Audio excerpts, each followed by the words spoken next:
I teach students who don't have an English background the ability to acquire it quickly and become fluent enough that they can begin an academic move towards success.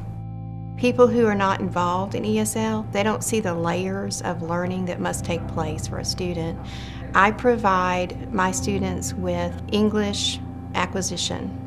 My focal point and my focus is to help my children speak English. You acknowledge their fear, for one, because it's a legitimate emotion. And then you just set a tone where they feel hopefully free to express themselves. That's the hardest part, to get them to try to attempt to speak, because they're scared what they're saying is going to sound silly, and so they don't want to attempt it. A lot of times they'll go through a silent period, and so you just have to adjust what you're doing to allow them to respond in a way that's nonverbal. And then I begin by giving them questions that they can respond to in a physical way, whether it's writing or whether it's stand, something as simple as that. And then I try to teach them survival skills first, so that they can ask to go to the restroom. If they need a fork at lunch, they can ask for one. A lot of people think it's just I have all Hispanic students. I don't. I have many Hispanic students. Right now, Hankook has brought their management people in, so I have many Korean students. We always have adoptees who have come in from many different countries. Right now I have about 33 active ESL students, and they just work wonderfully. It's lovely for me to see the gratitude that my students and families have. I'm not good at English. I'm not good at speak and hearing, so I can't communication to people, so I'm scared.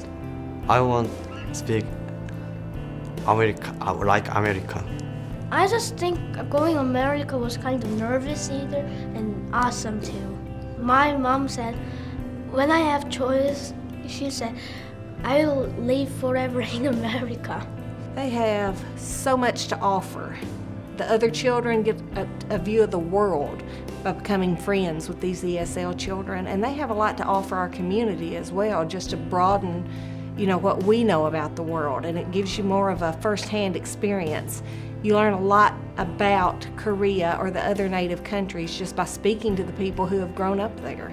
They're aware from the time they're in kindergarten with me that this is something I expect them to do well, is to learn English and do their best. It's a little different with the older students because they have this whole base of knowledge and all of these content areas, but suddenly the teacher's not speaking their language, and so they're not able to bridge that gap with what I know and what I'm able to show you I know. And so we do a lot of things with electronic translators because they get very frustrated when they know an answer but they can't tell you. And my students will say, I know, but not in English. And so I give them a tool, to be able to express themselves in English. But they have to translate the word and then read it back to me so they see it, hear it, and say it. I have a few students who are just non-English speakers, and we will finally catch them, saying English, and then they will come up and make a request or tell us something in English. We are just ecstatic, and we try not to just embarrass them, and especially when they leave, they're like, can you see that they're using their English and they know what they're saying? And it's just, it's what a teacher lives for. It's just miraculous to watch the change.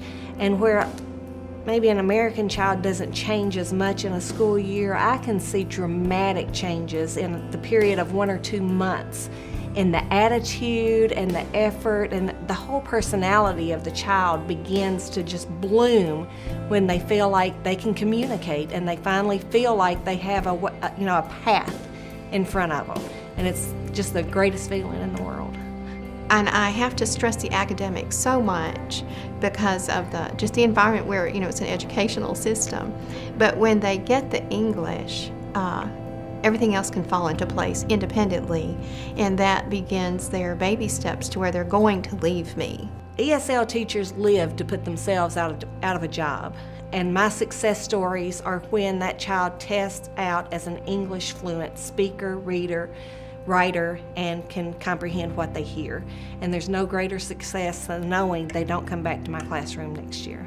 And so when I get to tell them that day that you're not in here next year, you're, fully in all the, English speaking classes, it's just the greatest feeling for me and that student.